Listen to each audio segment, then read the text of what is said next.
Hi, everybody, and welcome to the Starlight Archive, the best Griffin High Republic podcast this side of the Starlight Beacon dining hall. Really low stakes for this one. Stakes? Today, we are doing our spoiler-packed version of Hidden Danger. Hidden Danger. Yeah, I'm trying to think. It's not really our version of, but our spoiler-packed review / coverage of Hidden Danger. Yeah, by Justina Ireland.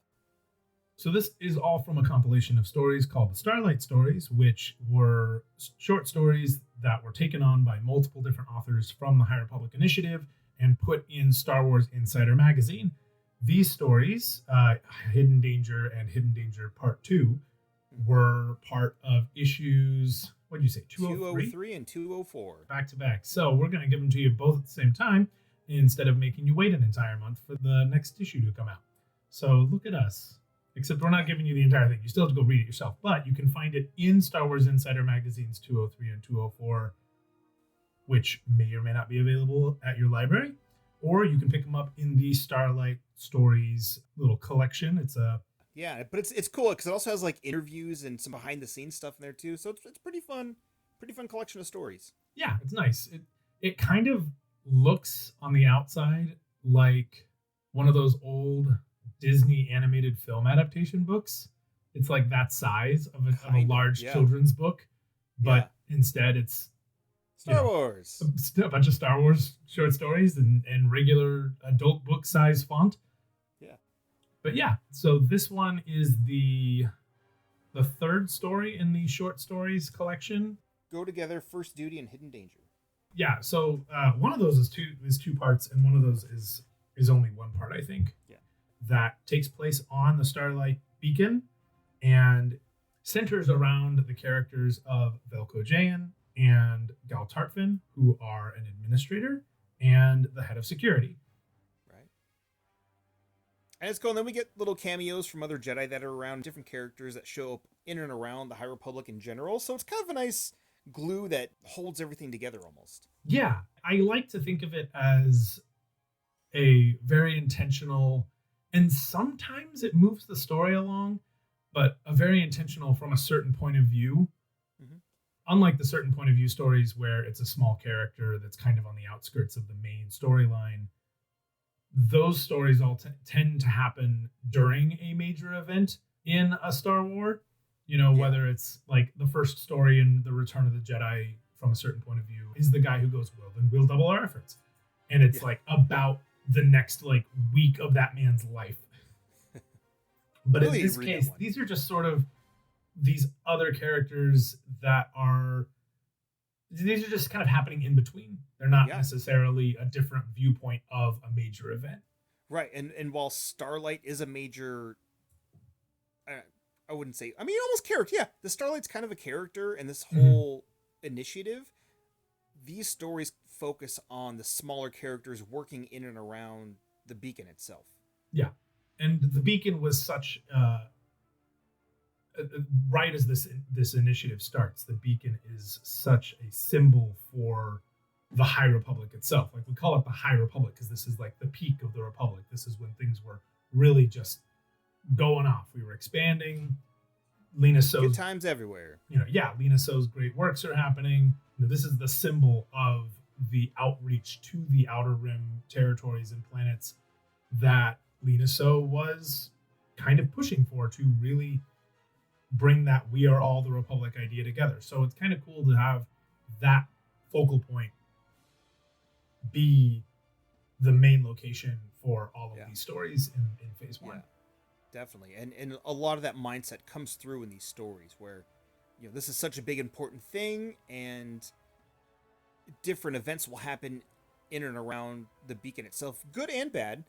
But at the same time, it's like, hey, this is an important piece of architecture and just a huge station that really is important to the Star Wars galaxy at this time.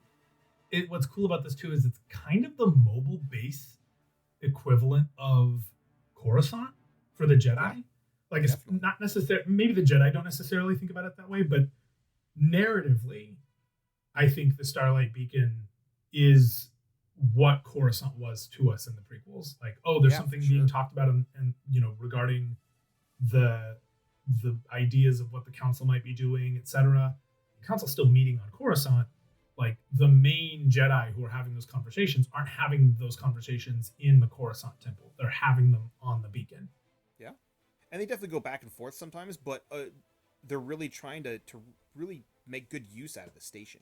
Yeah, yeah, And it's high tech, it's new, it's got great communications. So hey, why not? yeah. So, Brian, you recently reread this story. I've only kind of Sure skimmed did. it since my first reading, but you've kind of got a full rundown of what this is. So, why don't you Yeah, take the lead? definitely. So we open up with part one, and we have Velko Jahan and Gal Tarfin sprinting out of the security hub on Starlight, going towards the nearest elevator. There's something's going down. We don't know what it is, and they're running. And Velko is thinking to herself, like, how did things get so bad so fast? And then boom, smash cut. We're going back one day earlier. Nice little.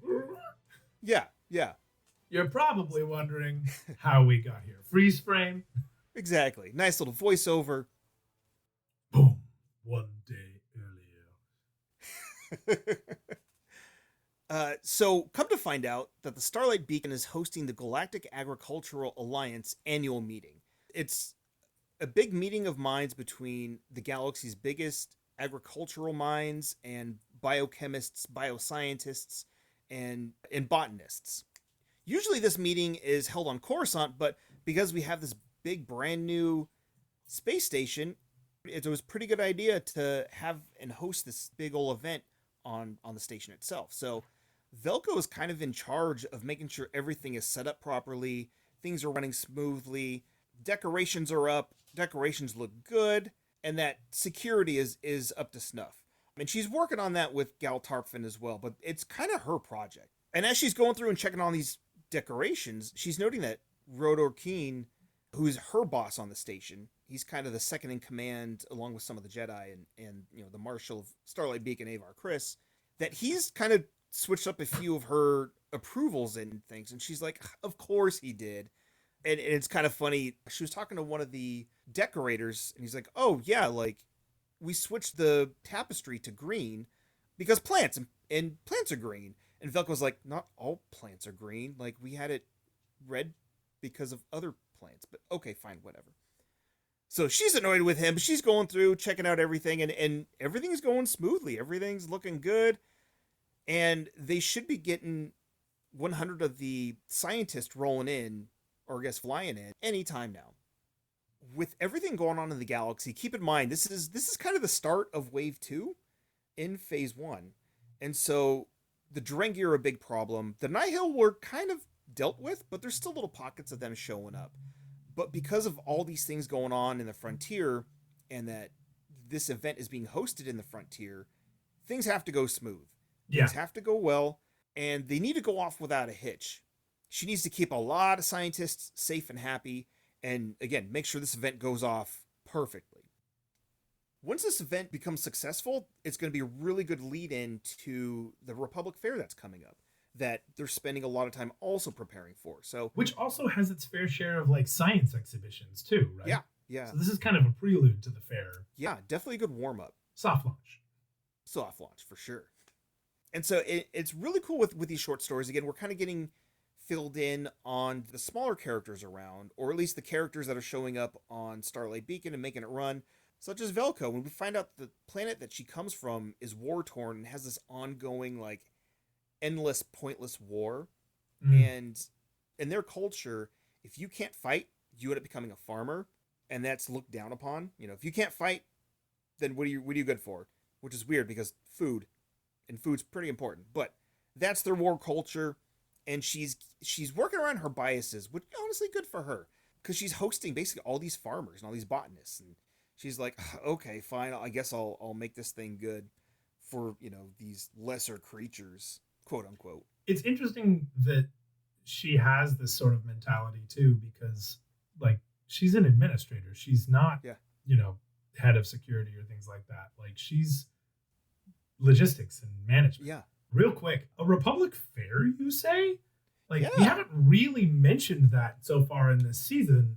After everything that's happened Lena So wants to hold a Republic fair Yeah. that highlights and brings about all of the cultures and planets that are in the Republic. Right. But we're talking about like a gigantic Celebration. interplanetary festival, yeah, Yeah. celebration of things. And so, and this is something, this is part of Lena So's great works, you know, more on this "we are all the Republic" shtick she's been going Right. for. That's a lot of pressure for something to kind of be the prelude to something like that. Now Definitely. that You you know, mentioned, it's as yeah, soon as we it's said it, I was like, oh yeah, the fair, because we've been recording it all season, but we haven't actually talked about it so far yeah. in this season yet. So, given that we're recording this out of order, Tarantino style, so back to Velko Jane's Klingon culture. That's not Klingons, but Yeah. the Soikins are, at least maybe not Soikins. I don't know whether or not her planet is purely Soikins, but the planet that she comes from, the culture of it is very much, you know, being a warrior, being a good fighter, that kind of thing. And I Rough think we and see that in rough. the story, but it's interesting because it's like, oh yeah, farmers, that's what you do when you can't fight. It's like, girl, you're planning a party. Yeah. You're Yeah. doing Yeah. event It's all planning. about food. Remember my first time throwing a party? Yeah, right. Get it Yeah. together. Yeah. But she seems like she's on board and she's open to it, which is again good for her. She's working through those biases and she's doing her job and she wants to do her job well. So she ended up deciding that everything's looking good and she wanted to check in on the security measures going on and wanted to head up to where our good friend and no nonsense head of security, Monkel Galtarfin, is hanging out. And instead of taking the elevator, she notices that her fitness lately hasn't been quite up to par, which makes sense. It's a busy beacon, there's a lot of meetings going on, a lot of planning. So she decides to take the stairs, which, as a certified professional, I approve. It's better than nothing. If you want to get a little something in, a little something's better than nothing. So as she's running up the stairs, she gets about 5 flights up and she like skids to a stop to avoid running into a girl that's in the stairwell. Keep in mind the stairwell is, you have to have security clearances to get into. And why would a girl carrying a plant have security clearances to get her in the stairwell? So That is weird. right, yeah. So that's what Vilka was thinking. And as she's looking at this girl, she notices again she's holding this potted plant, and she kind of gets a weird feeling about it. And she's thinking to herself, it kind of reminds her of the Drengir, but that can't be because they just got rid of all the Drengir, as we saw a few comic issues ago in the Marvel line. They Oh, had a on the huge, beacon, right? yeah, Yeah, on the beacon. The Drengir that they had on board kind of freaked out, and they had a huge Drengir problem. Vern and Imri were taking care of it. So there's no Drengir on board anymore. and Orbelin. Give credit where it's due. That's Orbelin fair. was That's there. fair. My bad. Estelle helped out too. But yeah, so she's like, no, that can't be. Like it's just a plant. Like it kind of looks like it, but it's not yelling. It's not angry. It's not saying it just wants to eat meat. And it's being held by a little girl. And it's being held by a little girl. Yeah. So Velka's like, who are you? What are you doing? Like, what? Why are you in the stairwell? And the girl's like, well, I'm with the delegation that's coming in for the big science extravaganza, and I have to bring this plant up because it needs a certain amount of humidity, otherwise it's going to wither and die. And we're trying to get all the flowers to bloom like you wanted us to, which is another thing that, Oh, you had to time all of the plants so that they were all blooming simultaneously. yeah, because flowers are pretty and scientists like flowers, especially botanists. So why the heck not? So she's running up the stairs to try to get to the dining hall because it has the perfect humidity already for this plant. That's a forward-thinking kid. Good for her, whoever she Right? is. Yeah, seems super smart. And Velko's like, okay, like that makes sense, but like, how did you get into the stairwell? And the girl's like, oh, I Yeah. spliced it. No big deal. Like, okay, cool. Now I know how, like, why you're here on the beacon. How are you in this this secure location? And then she goes to explain that the standard security locks for the Republic are like weak sauce. They have a braided equivalency of the Grattan cipher, which is, I feel like is a cool shout out to fellow High Republic writer for Phase 2 and 3, Tessa Grattan. Yeah, and Justina Ireland and Tessa Grattan are like BFFs. So, Yeah, yeah. They co-write a few and books this is later on. before Tessa enters into the team, if you will. Yeah, So that's kind of yeah. cool. So it's a nice little shout out. And then explains the Maven algorithm is set to a 4-beat pulse, and it's easy peasy to work around. So Velko's like, what? Okay. That's good to know. Yeah. All of a sudden, the door in front of them opens up, and a droid comes out and yells, Avon, where have you been? I've been waiting for you. I beat you up there. You're too slow, basically. It's Avon Staros. Avon Staros, you little so-and-so. Of course you spliced it. And it's J6 that's yelling at her. Our favorite nanny droid. Our favorite nanny droid turned security droid turned revolutionary. Yeah. Right? So many guns. So many guns. Just waiting for her to start yelling meat bag. Yeah. Hanging out with HK-47 a little too much. Yep. Or not enough, depending on who you ask. But yeah, so it turns out Avon is working under this professor that is helping put together this symposium, this big old science extravaganza, and which makes sense why she's holding the pot and why she's helping set up, but she kind of knows what's going on with the plant itself. And she's like, hey, I won't be on the stairs again. I got to get this plant up before it dies because it's pretty volatile or the air is pretty volatile to it, and it will affect it and kill it if I don't get it up. So, but I'll meet back with you later and I'll tell you and show you how I hacked the system. Okay, bye. And like, boom, runs off. And Velko's like, cool. What just happened? Yeah. So then we smash cut to the next day. Of course.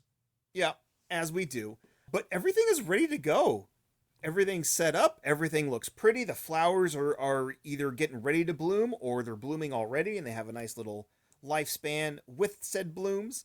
And we find out that there's 5 different ships coming in that are bringing 100 of the most important, again, botanists, ag experts, and biologists. And they're coming from the 5 main rims of the galaxy. So you have like the outer rim, the mid rim, the core, and some of the frontier worlds as well. But they basically flew to what? Anything from the unknown reaches? Nope, because they're unknown. Oh. I mean, there's a few planets that are in there, but it's possible that there are. We didn't get that much detail. Oh, okay. Yeah. But it did mention that basically there's 5 planets that these 5 ships were coming from, where all these scientists kind of gathered at first and then loaded up. So we have a ship coming from Coruscant, ship coming from Chandrila, ship coming from Onderon, Ord Mantell, and Raxus. Oh, cool. And I they're don't know all Raxus, but I know the other ones. Yeah, Raxus is from... Oh, I looked that up last week. Raxus Secundus? Yeah. Simply known as Raxus. Oh, that's the planet from Tales of the Jedi where Mace and Count Dooku went to. Oh, yes. Yeah. But we see it in the Bad Batch. We see it in Clone Wars. Yeah, they had the corrupt senator who was basically selling them out. Yeah. And then Onderon is where Saw Gerrera is from, another Clone Wars planet. And then Chandrila is the home planet of Mon Mothma. Right, which we see in Andor. Which we see in Andor. And then, of course, Coruscant is the capital of the Republic. Yeah, we've only seen that a couple times. Yeah, once or twice. And then the last planet was what? Ord Mantell. Ord Mantell, which, of course, is the Bad Batch planet. The Bad Batch planet, yeah. It's their planet. It's their whole planet. Yeah, right. Ord Mantell's the sketchy Bad Batch planet that yes. What's her name is on there? Sid. Yeah. where Sid's bar is. Yeah. And it's popped up a few times in the Clone Wars as well. Cool. Yeah. It's a nice little planets tying everything together. But yeah, so the scientists in those regions traveled to these planets, and then they all traveled to the Starlight for this big old science party of agriculture. I like how I describe it slightly different every time. Yeah. I mean, the story does that too. But yeah. So the scientists are slowly starting to arrive onto the beacon. And again, things are set up. They look great. Everything is ready to go. And Velko is ready to help host this happy, fun, successful science event. So a few hours after checking and making sure everything is tip-top perfect, her and Gal are up in the security headquarters. And Velko's joking how she's amazed that Gal can keep track of everything that's going on. And Gal's like, what? Again, not amused, very serious, does not joke. And she's like, "What? You mean this? They're just a bunch of scientists that are like roaming around the garden sniffing flowers. This isn't exactly the most exciting thing going on." Right. Yeah. But Velko took that as a win, since one of her main goals, which wasn't necessarily a priority, but was a nice touch, was to have the flowers blooming when everybody arrived. So, Nice. score. As they're patting themselves on the back, they get a ping from a security console, and it's a security droid sending a notification that they're picking up aggression responses. It's such a fun turn of phrase. We've Yeah. noticed some aggression responses. Yeah. Yeah. In the story, it says the droids are programmed to recognize over 3,000 different kinds of aggression responses.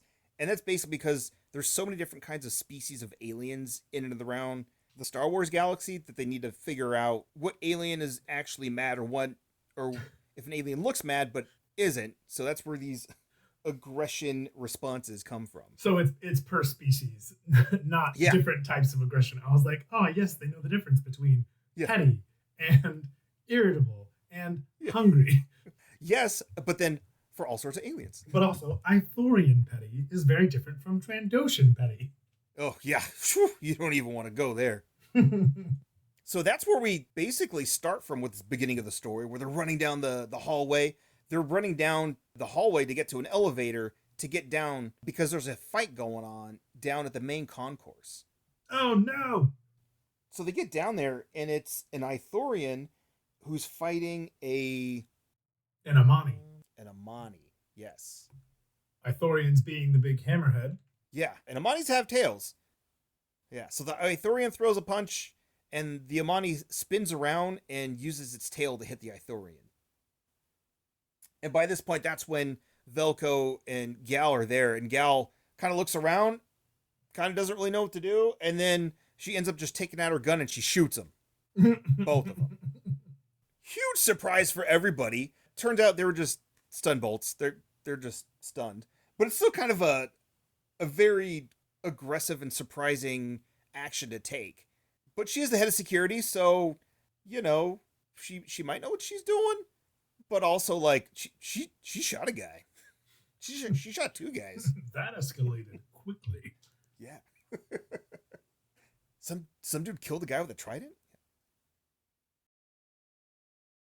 We've seen Amani before. The first time we actually ever saw an Amani was Return of the Jedi. Oh. So the Amani are these kind of lizard-y things. They have these really long front limbs, and their face is behind this sort of crest, almost as if it reminds me of like a stingray or like a manta ray, how their face is like on the flat side of an otherwise, like what you'd think would be the front of their face is actually the back of their head. Got it. But they've got really, really long arms. They lived on Utapau, and they show up in the Clone Wars in the episode A Death on Utapau and In Search of the Crystal and the Crystal Crisis. And in the A Death on Utapau episode is actually when they officially get a name. Up until then, they weren't technically canonized with any particular species name within the current canon. So Return of the Jedi is where we first see them, coming out of that workshop. Kind of similar with the Ithorians, where they were just the hammerheads. Yeah. And then somebody finally decides to do it. So they're also in the Search of the Crystal and Crystal Crisis, which Crystal Crisis is not an episode that actually aired. Yeah, it's one of the animatics, right? Yeah, it's one of the animatics.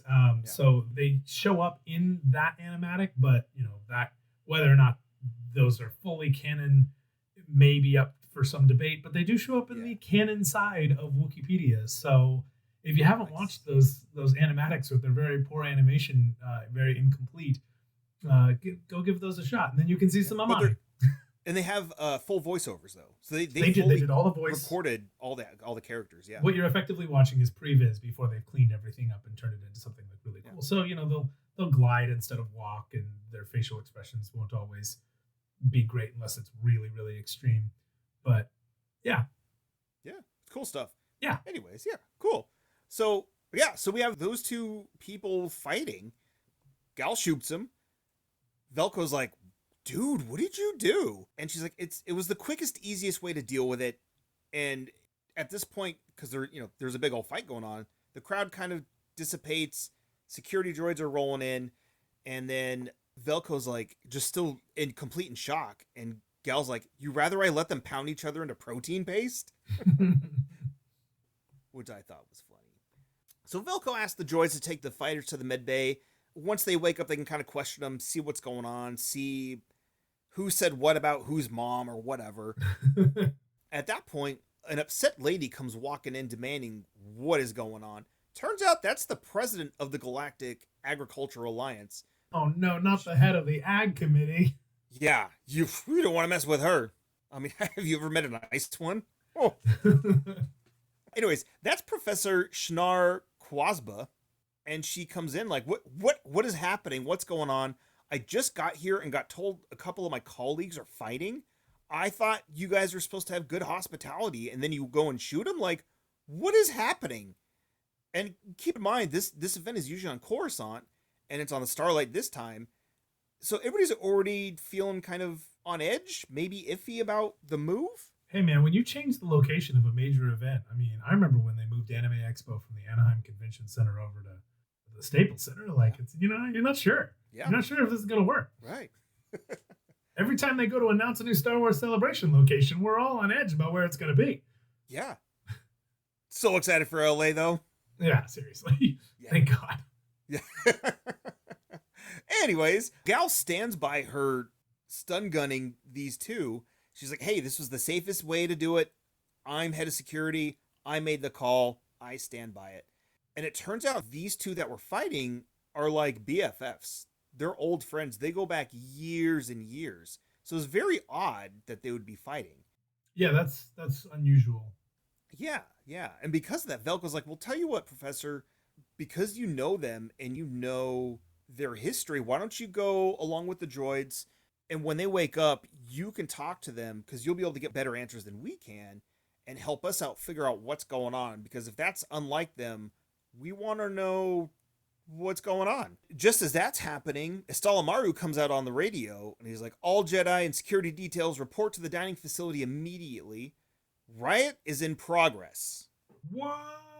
And to the surprise of everybody, they kind of stood there for a second. Gal runs off. He calls it again, and then Velko runs off.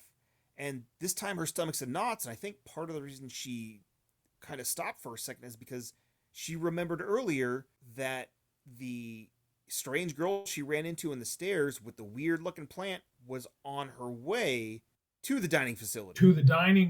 Yeah. Wow. Avon, what have you done? Right. Boom. And that's the end of part one. And what? No, not a cliffhanger. Brian, whatever will we do? Yeah, we got to wait that 2 months because Insider comes out every 2 months. I did not. Anyways, it's been 2 months. Oh, good. Yeah. So, part two. Part two. We're back, running again. Estalamaru is calling all hands on Star Deck. They run to the elevator, get down. It opens up, and it's not a riot. It's more just a street brawl. They were expecting them taking all the pictures off the walls and throwing them and causing damage, and maybe this isn't about property damage. This is about people damage. We're in a melee. Yeah, straight up bar brawl. It is on. And then she notices it's all the rest of the scientists that weren't up at the main concourse level. It's all sorts of different species.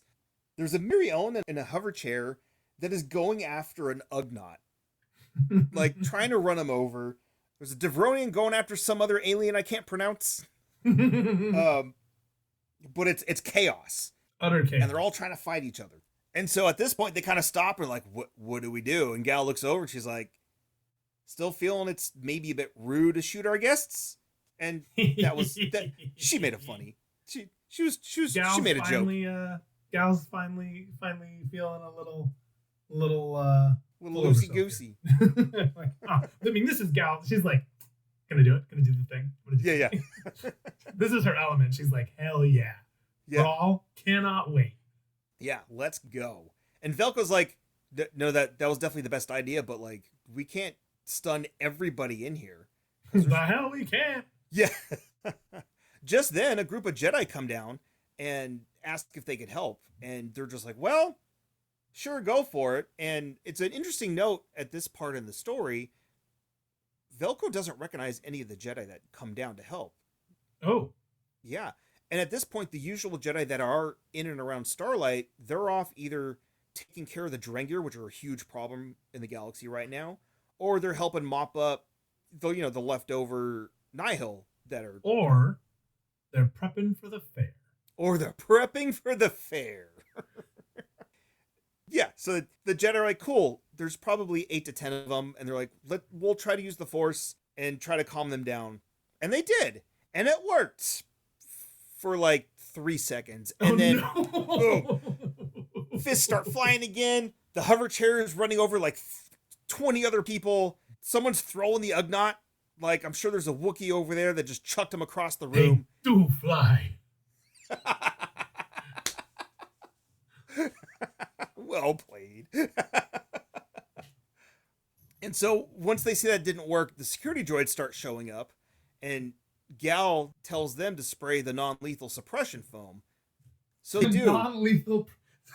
The non-lethal suppression foam? Yeah. So their chests open up, and a huge, basically, metal pipe rolls out and just starts shooting this foam everywhere. And it's starting to expand and, like, capture everybody. And the security detail and Gal and the Jedi start taking steps back out of the dining hall. And then the doors close. And as that's happening, Gal's like, hey, turn off the air circulation system. And I don't know if that was because the foam was going to go up in there, or if the foam had some sort of scent that was calming, like chamomile or something like that, you know. Or she's like, it's possible she's assuming that whatever's causing this might be some sort of airborne thing. Oh, He doesn't want that circulating throughout the rest of the beacon. No, she actually just really wants to make it stuffy in there and uncomfortable so that they'll all lose their blood oxygen levels. Right? Yeah. That sounds more like her anyways. Yeah, right? Yeah. Lower the oxygen levels. What? Circulation. It's fine. Circulation. I'm head of security. Trust me. just turn off the AC. Yeah. So everybody was peacefully asleep, and they get everybody out of the foam. They move everybody to the med bays and wait for them to start waking up to figure out what's going on. They want to figure out what's going on because if something is making this group this aggressive, if that spreads to the rest of the beacon, it's going to be bad news all around. So we smash cut. Everybody's in the med bays, and Gal and Velko are talking to the head doctor, who I think is also Skier's doctor that we see a little bit later on in the Marvel comics. Oh, what is his name? It's in here, but I couldn't pronounce it, so I didn't write it down, which I probably should. Ginoli? Gino. Oh, I've been pronouncing it Ginole. Yeah, I don't know. It probably is like Ganoli or something like that. I don't know. Holy Ganoli! So he's an anacondan, which gives you a hint as to what type of body he might have. We do see him, I'm pretty sure, in the Marvel Comics next arc, and he's taking care of Skier at the same time. Yeah, he's the chief of medical operations on Starlight Beacon. Oh, okay, yeah. So it makes sense that he's with everything that happened to Skier at the end of Phase 1, Wave 1, he's up in the medical facility. And anytime we go to the medical facility, Dr. Ganole actually comes up a couple of times. Yeah. So he ends up playing a bigger part than we give him credit for. Yeah. Anyway. Yeah, so the doctor's there, and he's like, I've looked over everybody. I've ran tests. I've checked their blood. I can't find anything. There's nothing suspicious in anybody. I don't know what this is, but it must have a very fast half-life if we can't pick anything up. Oh, yeah. Mm-hmm. Well, that's good, at least. Yeah. Not still going around. Yeah. But at this point, the two original fighters, the Ithorian and the Amani, thank you. They've woken up, so they can be interrogated and talked to and just see what's going on. So Velko and Gal split up to go ask questions and figure out what happened. Nice. Yeah. Little good cup, bad cup. Yeah. So the Amani remembered walking around, sniffing the flower. His friend, the Ithorian, said something annoying, which made him angry, and then he blacked out and woke up in the med bay. So he wasn't even awake while they were pummeling each other. Yeah. So it's kind of freaky. Yeah. He had zero recollection of the fight or who he fought. And then he was like, wait, who was I fighting? And he was like, "Oh, you're the Ithorian guy," and he was shooketh. Like he's like, "That's one of my oldest friends. Like we went to university together. We go way back. He's a brilliant scientist, but he ain't no fighter. Like, what is he okay? Like what? Did I kick his ass? Yeah. Did I win? Yeah." So they finish talking, and everybody meets back up, and it turns out no one really got any useful information from anybody. I did remember smelling a flower on a vine. The last thing they all remember is that right. they smelled one flower on a vine. Yeah, which is a flowering vine is pretty rare, anyways. If it doesn't, especially with I guess the plant life they have on there, so it kind of stuck out to them. They're like, "Oh, that narrows it down just a little bit. Cool." And Velko's like, "Wait, the girl in the stairs with the strange plant? That might have something to do with this because she did mention that the vines were gonna flower. So we should go look for that." Yeah, I have a plan. Yeah. And we get a nice little lore building of the Starlight Beacon. We don't know exactly how many gardens are on the Starlight, but it said they went through 3 gardens before they found the flowering vine. So I know there's a meditation garden for the Jedi. There's a different garden for just anybody living on Starlight, and there must be another one, if not maybe 1 or 2 more. Why wasn't it back in the cafeteria? What's that? Didn't she take it to the commissary? Yeah, she was going up to the cafeteria area, but they were looking and smelling at the flower as they were walking through the garden. Oh, okay. But they didn't quite remember which garden it was. Gotcha. It's just because you said that she was like, "Oh, maybe it has to do with that plant," and then they went through 3 gardens, and it's like, Velko, why didn't you go straight to the commissary? Yeah, where you knew this plant was going. I left that detail out on accident. So yeah, they end up finding this plant, and on their way up, as they're running through all this stuff, Gal's like, that plant grew pretty fast if it was all over everything, because they did say that it was a long vine, and like if that's the only one that's there and it grew this fast overnight, basically, that's very concerning. Yeah. And then that, well, I mean, it had 2 months. Yeah, right. And right, so overnight. Right, yeah. And Velko agreed. She's like, "Yeah, shoot, maybe it is a Drengir, but also it wasn't that violent. And Drengir are very violent, so maybe it isn't. Maybe it is, or I don't know. We need to find it fast, though." So they find it, and they're checking it out, and it's got flowers all over it. Velko gets closer, and she takes a whiff of the scent, and she blinked, opened her eyes, and she saw a Drengir. So of course she swung at it because it's Velko. Oh shoot! Yeah, and then she blinked again, opened her eyes, boom! She was back in the war on her planet. Oh no! Full on, yeah. So at this point, I'm getting like in episode 5 of Ahsoka, when Ahsoka's going through basically her own timeline with Force Ghost Anakin in the World Between Worlds. I'm getting like those kind of vibes. She's like sitting there like, how am I here? What is going on? As this war is going on around her and everybody's fighting, there's blasters going off. I doubt there's any Jedi, but we kind of find out that she has a little bit of PTSD of what happened on here, which is probably why she got off planet and basically had a pivot of careers. Yeah, she's not a warrior. Right. At this point, like we talked about at the beginning of this episode. Yeah. So, it makes sense that she is, if she's got some PTSD, it makes sense that she has relegated herself to being an administrator and now an event planner. Right, yeah. Who's in charge of flowering flowers. So she's in this weird state, and she's in this fight, and this dude comes up and he swings on her, misses. She hits back, hits him, he hits back, and she basically runs into this column. And she's like, wait, I'm in the middle of a field. Why is there a giant column in the middle of this empty field? Oh, the dude is still in her vision. She's still in her PTSD flashback. Yeah. All of a sudden, once she kind of realizes, like, why is there a column here? The man disappears, and then Gal shows up. Oh no, she's been beating the snot out of Gal Tarkin. Yep. And she hears a voice that she thinks is Rodor Keen, who's the head of Starlight Beacon, aside from the Marshal and the Jedi and all that.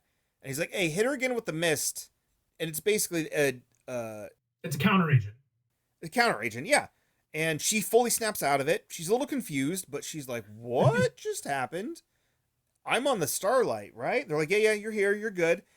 And you hear a woman from behind go, "Oh, yeah, you were hallucinating. Uh, my bad. Uh, I wasn't done working on that, and you guys wanted stuff here."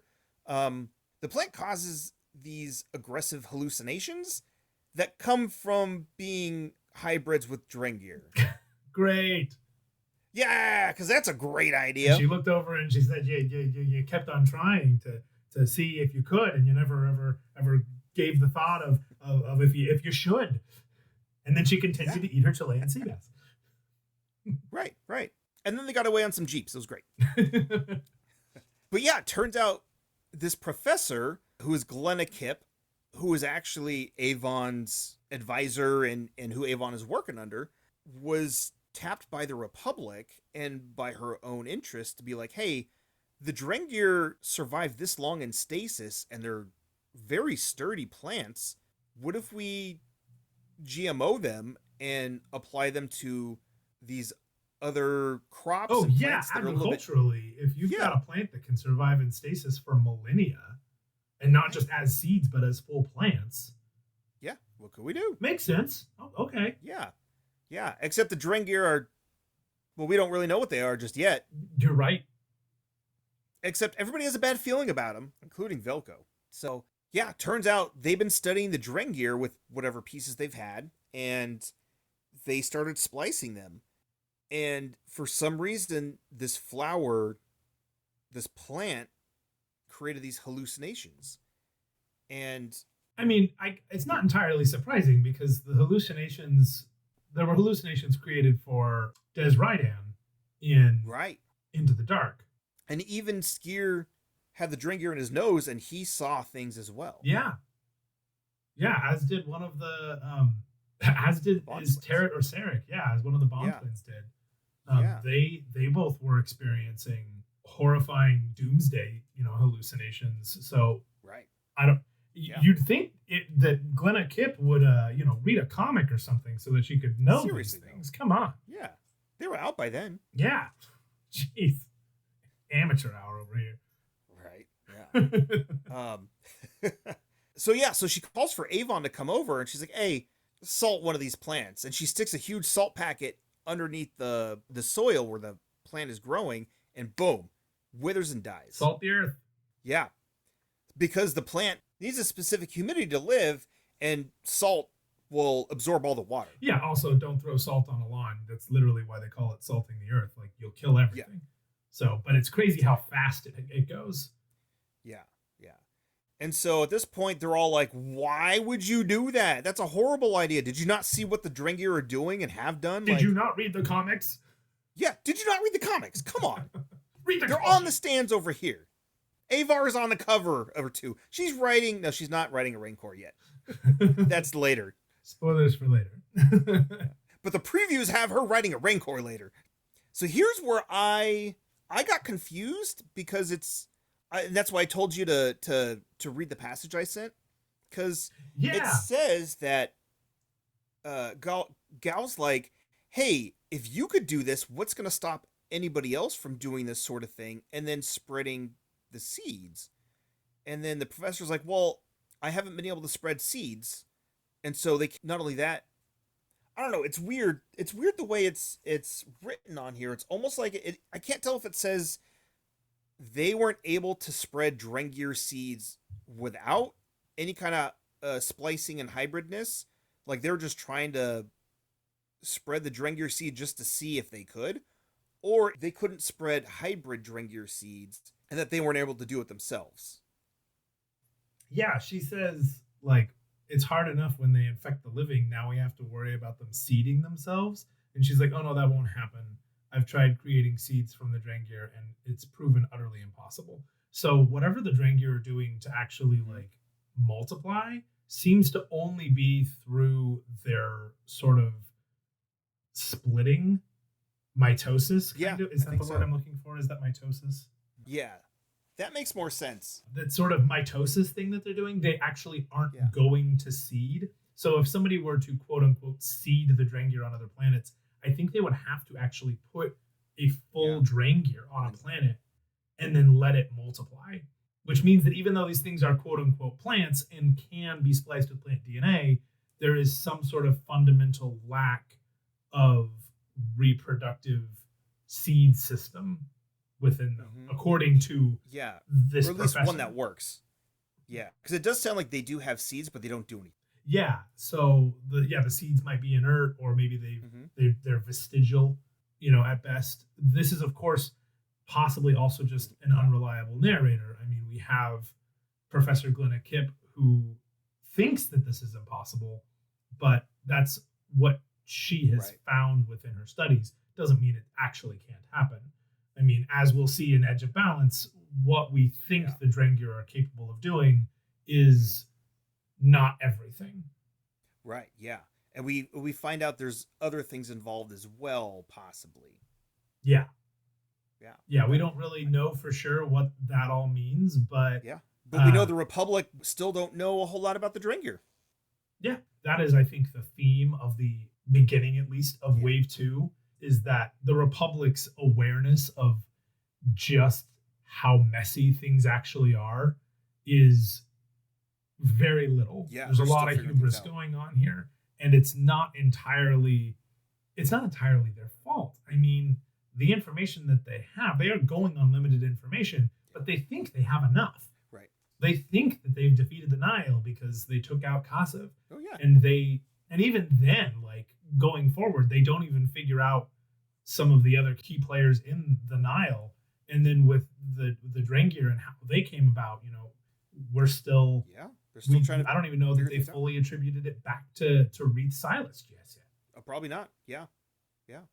So that was all going on, and at this point, all the plants that they've brought in that have this hybrid splice have been killed off with the salt. Things are calmed down. They know that everybody is safe again, and that they can continue on with the probably more successful science extravaganza that they've been. I should hope so. Yeah. They're gonna go to all sorts of panels. They're gonna go see some really cool research posters. Oh yes, the research posters for sure. There's definitely some scientists with some trifold boards. Oh yeah, as well. All range of skill level. We have the research board, but we also have the make your own volcano. Oh yeah. Yeah.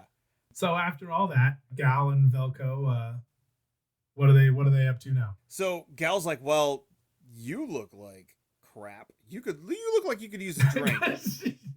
Because you just went through like an entire war and got into a huge fight with her. I love that Gal's the one saying this, having just been pummeled as well. Yeah, and she's like, and she's like, you could use a drink. Let's go get it like a drink, like a drinky drink.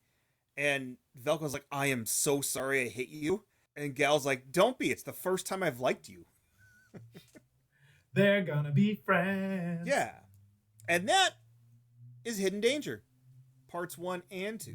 This is a nice setup for what's going to be like kind of what is to come, I think, a little bit, like as far as the Drangir storyline. Like we clearly don't know a whole lot about it. Right. It's kind of a welcome back to the High Republic, which is, it's not super high stakes per se, but we get a little hint that Avon Staros, we are not done with Avon Staros not yet. After A Test of Courage.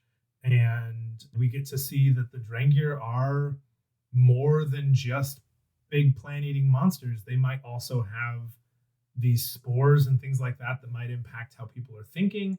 We know that they're already steeped in the dark side, but now, the question of just how effective are they at getting into people's heads in the same way that they did into Des Rydan. Right. Especially, those hallucinations and the way they can kind of take over other plants, which we've seen with other beings, with Skier and the Bond twins, and even the children that are going missing from the comics. Yeah. And then, of course, we get more good Velko Jayan and Gal Tarfin lore. I'm happy to see them kind of getting along. Like, up until now, they've obviously worked together just fine. But even at the beginning of the story, they're kind of like, you're not doing this the right way. Yeah, they're almost butting heads. Yeah, a little bit. And by the end, she's like, nah, now that you punched me in the face and I know that you can, like, kind of, you can hang. Yeah. Let's go get you a drink. Yeah. So that's Hidden Danger. Yeah. Pretty fun one. Yeah, I remember really enjoying this. I think this was around the time that I started to actually really get invested in these characters a little bit more. You know, the first one being a Joss and Picca story, and then First Duty, and what's the other one? Was it? It wasn't Past Mistakes. No, Past Mistakes is just after this. Yeah. We had Go Together, and then First Duty, and then Hidden Danger. Oh, and then this. Okay, so yeah, we had First Duty with Joss and Picca Adrian, and then of course we had First Duty, which introduces us to them, but we don't really know much about them other than them kind of trying to figure out this new job. This is kind of the we're in it now. We're working here. Yeah. You know, First Duty is Velko's like first day. So now we're a little bit more established. And I like my Star Wars lived in. Mm-hmm. And I feel like the benefit of all of Wave 1 kind of all happening concurrently is that the more you read into it, the more you know what's going on the outskirts so that you can understand what's happening in the context of it all. Yeah. And why everything is such a big deal when things do go down. Yeah. And then with this, you know, now that we know what the beacon is for, now that the beacon is opened up, we've seen it open up in 4 different places. You know, it opened up in Young Jedi Adventures. It opened up on Light of the Jedi. It opened up at the Marvel Comics. In Into the Dark. It opened up in the Marvel Comics. Like, now that we've seen the opening ceremony from 6 different angles, we can see it in action. Yeah. How's it working? How's it functioning? And I really like it also because it does kind of give you that beacon character like you were talking about earlier, in that you now know that this isn't just something off in space. Right. You know, it's not like, oh yeah, and then that thing existed and now it's just a monument that opened. Like, that doesn't really have any character or any importance. But this is like a functioning place. Yeah. And it's not just doing its job, but it's a place that people live. There's gardens that people walk in. There's the cafeteria food area. There's a huge there's a commissary. It's a campus. Yeah. There's at least. Yeah, and it mentions there's a few hangars as well. Yeah, multiple hangars, and hangars have to be able to hold full-on starships. So big old starships. This thing's huge, and it's a lot to work with. And Rodor Keen and Stalamaru and Galtarfin and Velko Jayan are all really managing a lot. Like, they're basically government officials at this point. Right. Yeah. Because of how big this is. You know, it's one thing to run a building. It's another thing to run a small city. Yeah. So, and it's cool to see them solve a problem. Yeah. They're working as a team, and the hierarchy seems like it's working as it should. Yeah. And it's nice at the end, like, when she's like, oh, let me get you that drink. They're like, nah, like, let Rodor Keen handle it. Like, nah, he's fine. Yeah, we've done enough. It's his turn. Yeah. So what's next for us then? Going forward in this season, we're not just having guests, we have guest co-hosts. And these are some of our friends that we've met in the High Republic community, and they've graciously agreed to come on and talk High Republic with us. Yeah. And it's cool because they've all had to kind of jump in and do a little bit of research. And I mean, it's one thing to be like, hey, come on, like, listen to us chat and give your opinion here and there. It's another thing to voluntarily go, yeah, I'll take on the task of describing what happens to these characters and really, you know, getting into the trenches with it. Yeah, so we have some great episodes coming up. Our next one will be the High Republic Adventures comics with Kevin. Yes. Archive Master Kevin from the Jedi Archive podcast, which actually just had their 50th and 51st episodes. Yeah. Huge milestones. So big milestones for him. He's been doing these great little episodes that range from 10 to 30 minutes and shares the news from the last week or two, but also then adds in just little fun character bios of either droids or planets or specific aliens and characters. Good stuff. Yeah, for a while they were doing rolling the dice. He had a list of 20 and he would roll a d20 and go, what are we talking about next week? And then he would dive into this like, oh, we got to go through all of Malastare or whatever. Yeah. So yeah, and he's got some really fun insights for the Star Wars, the High Republic Adventures comics, which at the time were being published by IDW. Yep. And we will be going over a few issues of that leading into the Republic Fair.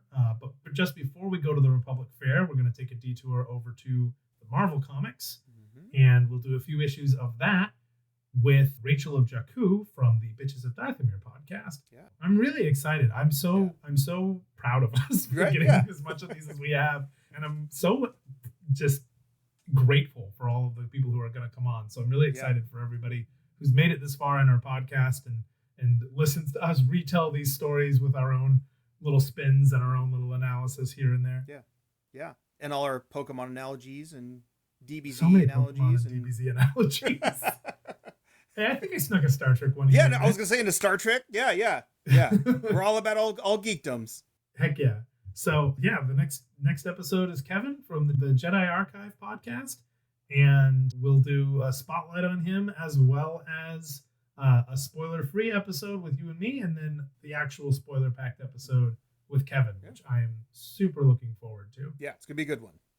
Well, thank you so much for listening, everybody. Make sure you follow us on Threads and on Instagram. If you want to come talk with us over on our Discord, we are in a Discord called Sneaky Geek, which is named after our other podcast. And we have channels in there for talking about the Starlight Archive. And you can also find us on Goodreads. We've got a High Republic kind of reading discussion group that we're getting started on there. And listen to us wherever you find your podcasts, and tell your friends, tell your enemies, make sure everybody's listening so that maybe we can win them back over to the other side. Yeah. So, and in the words of Gal Tartfin, I really want you to show me that punch again when you're up to it.